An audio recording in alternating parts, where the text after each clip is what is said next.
the sudden resurgence of the national debate on whether or not cow rearing should be treated as private or government business in Nigeria certainly did much to raise the political barometer. Powerful actors from both sides of the political divide jumped at the opportunity presented by the unfortunate turn of events in Ibarapa, Oyo State to make inflammatory pronunciations that could potentially be injurious to peace and national development.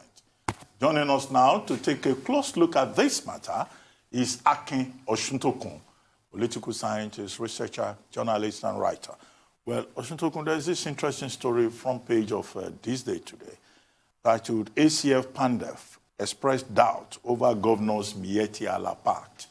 And the story is referring to the efforts of the Governors Forum to mediate peace, to mediate between the Ondo State government and the Miyetti Allah in Ondo State over this herders-farmers conflict, and then also Oyo State, where there was an issue in Ibarapa.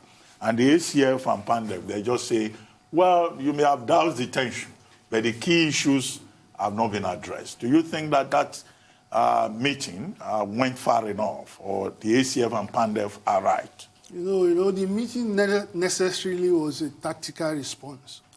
A tactical response that what you do in the short term, immediately. So there is still I assume what the ACF was saying was the mid to the long-term perspective. That my own position is similar to their own, and that is that it is the context. You have to understand what is happening. You have to look at the context and background to it. Right? There has been a general state of divisiveness, mutual suspicion, and distrust among Nigerians. Never mind how it can be, but that is the reality of the situation. So that kind of situation predisposes the community to be very intolerant, and so that's one aspect of it.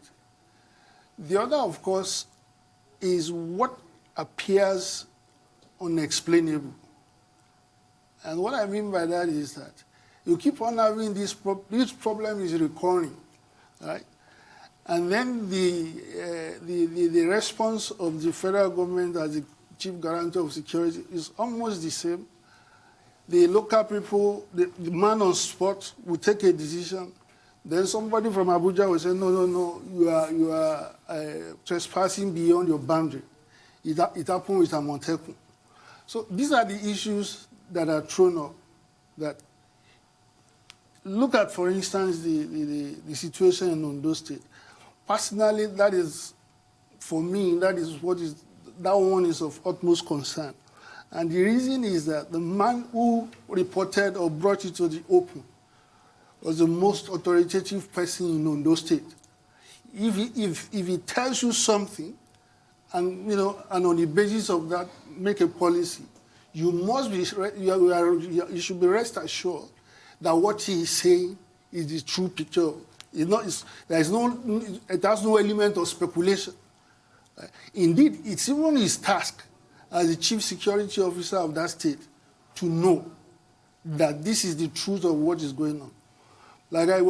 He threw out so many things. Now, in that connection, there is an incongruity in him being the chief security officer of the state, but unable to guarantee it.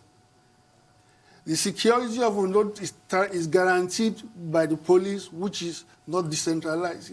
It's there. So this is one of the problems. And then, of course, the third party, the federal government, went in and aggravated it. Right? It was, whether he misinterpreted what the governors, which I assume that, but it went in on the basis of apparently not understanding what the governor said and what people are saying. Nobody is kicking anybody out of anywhere. Now, but it is my property.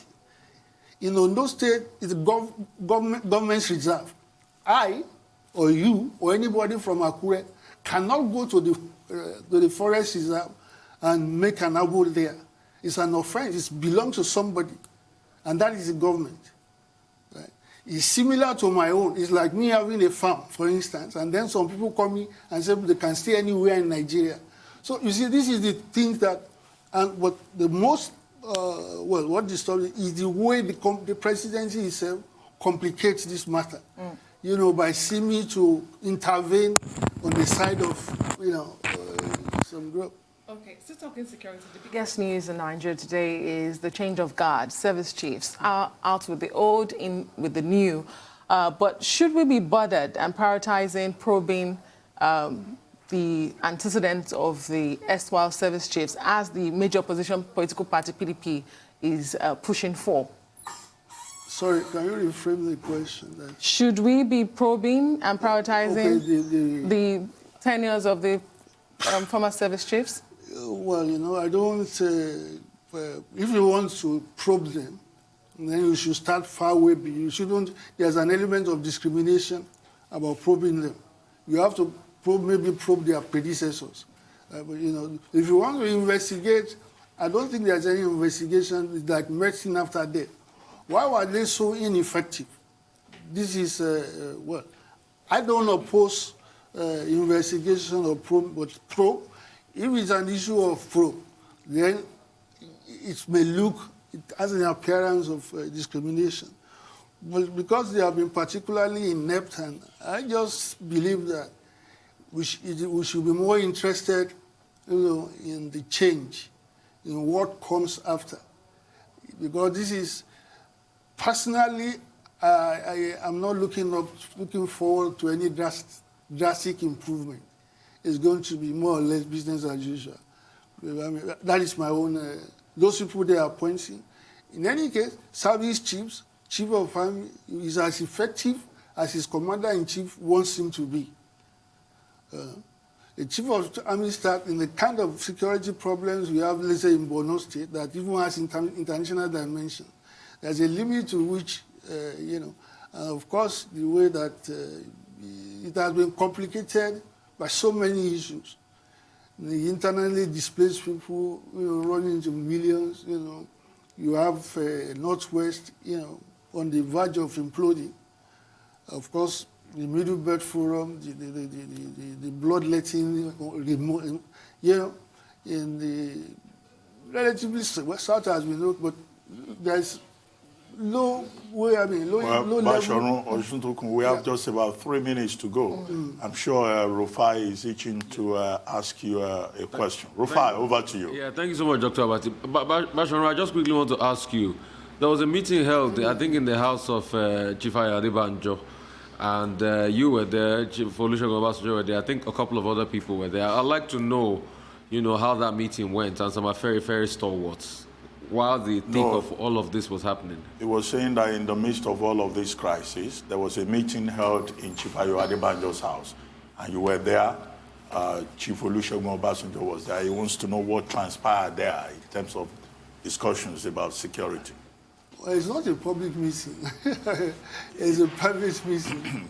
And I don't have the authority of those who are there to speak on the... well, look, it is not intended to issue any... but this is not now. This, what he's referring to was about a month ago, not now. Right? But that is that. So it couldn't have been in response to what has just happened. The meeting took place, but if I can well, it is directed generally, you know, at bringing people together all over the country, mobilizing people for an effort, you know, at complementing or trying to support the policy of restructuring. I mean, in that general direction, that the country needs constitutional reform, and that we need to have a national platform that will commonly take it up, right? And specifically in the direction of devolution and decentralization of powers. It has transpired that Nigerians seem to quarrel more with the word restructuring, which has become controversial. But each time you tell people that, look, restructuring means decentralization and devolution of powers. And hey, you know, it becomes acceptable or whatever, you know. Well, Basharon Osuntokun, that's all we'll be able to take. But on the question of insecurity in Yoruba land, I won't be surprised if one of these days, as Basharon of Ukemesi, you also lead your own troops to go and defend your own... No, it runs in the family. No, really, my great-grandfather was the deputy to Anyway, family. thank you for joining us.